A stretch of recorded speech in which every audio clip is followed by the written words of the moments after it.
ஜீவனையை கர்த்தர் தயவாக கொடுத்திருக்கிறார். I didn't earn it, you didn't earn it. This life is just God given. And how many of us have actually been thankful for life?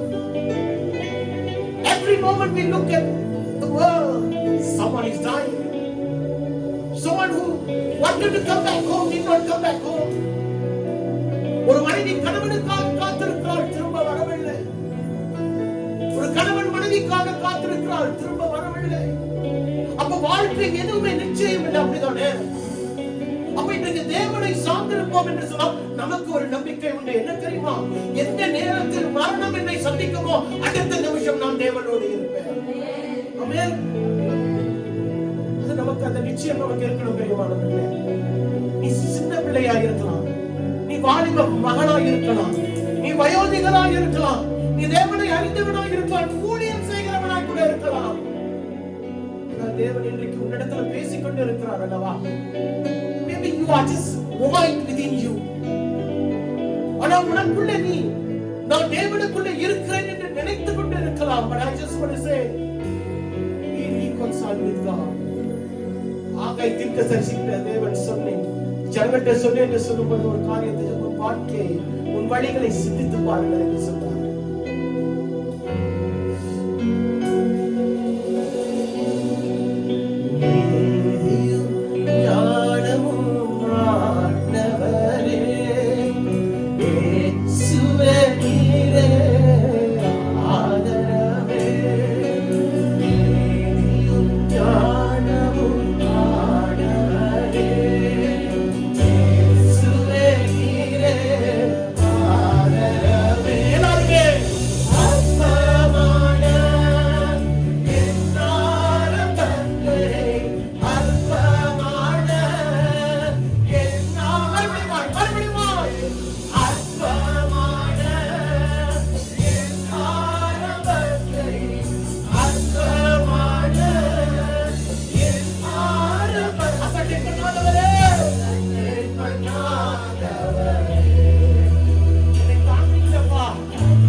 உன்னுடைய ஆரம்பம் அற்பமாய் இருக்கலாம் பிரியமானவர்களே. ஆனால் தேவன் உன்னுடைய முடிவை அற்பமான ஒரு முடிவாய் இருக்க வைக்கவே மாட்டார். தெரியுமா? உண்மையில் இருக்கிறவர், உன்னை நேசிக்கிறவர், உன்னை அழைத்தவர், உண்மை உள்ளவராய் இருந்திருக்கிறார். இன்றைக்கும் கூட நினைத்து பாருங்க. When you go back in time, just look back. Where were you once upon a time and where are you today? You know why? Because God has remembered you somewhere along the line. உன்னுடைய வழிகளில் ஏதோ ஒரு இடத்துல உன்னை நிறுத்தி அவர் சொன்னார், உன்னை பேர் சொல்லி அழைத்தவன் நான் தாமா, உன்னை பிரியமாய் பார்த்தவன் நான் தாமா என்று கர்த்தர் இன்றைக்கும் உன்னை பார்த்து என்னை பார்த்து சொல்லிக் கொண்டு இருக்கிறார் பிரியமானவர்களே. அதனால நான் உங்களை உற்சாகப்படுத்த வேண்டும் ஒரு வார்த்தை சொல்றேன், கேட்கிறீங்களா? பயப்பட வேண்டாம். உன்னுடைய நாளையை குறித்து பயப்பட வேண்டாம். உன்னுடைய சூழ்நிலையை கண்டு பயப்பட வேண்டாம். ஏனென்றால் கர்த்தர் ஒரு வார்த்தை வேதத்தில் வைத்திருக்கிறார். ஏற்ற நேரம் ஒன்று ஒரு காலம் வரும். ஏற்ற நேரத்தில் வரும்போது உன்னுடைய வெறுமை நிறைவாய் மாறும், உன்னுடைய குறைவு நிறைவாய் மாறும். அதனால ஒன்றே ஒன்றுதான், நீ இப்பொழுது ஆயத்தப்படு.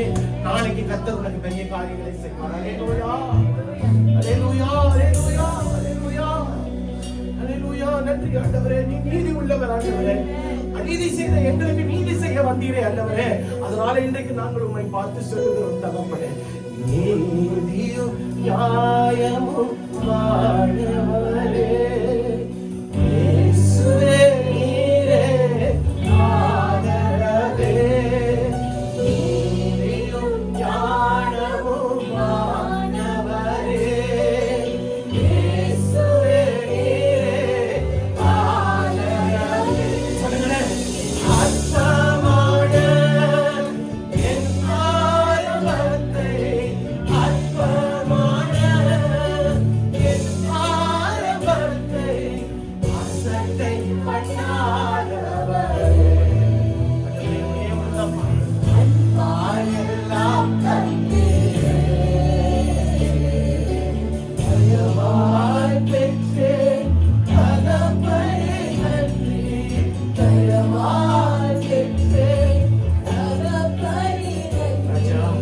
ராஜா நீ செய்த நன்மைகள் என்றானிலோ மேலானதே. தயவாய் பெற்றேன் தகப்பனே நன்றி, தயவாய் பெற்றேன் தகப்பனே நன்றி. ராஜா நீ செய்த நன்மைகள்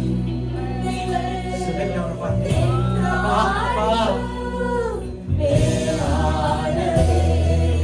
தயவாய் பெற்றேன் தகப்பனே நன்றி, தயவாய் பெற்றேன் தகப்பனே நன்றி. தயவாய் பெற்றேன் தகப்பனே. கடைசியா சொல்லுங்களேன்.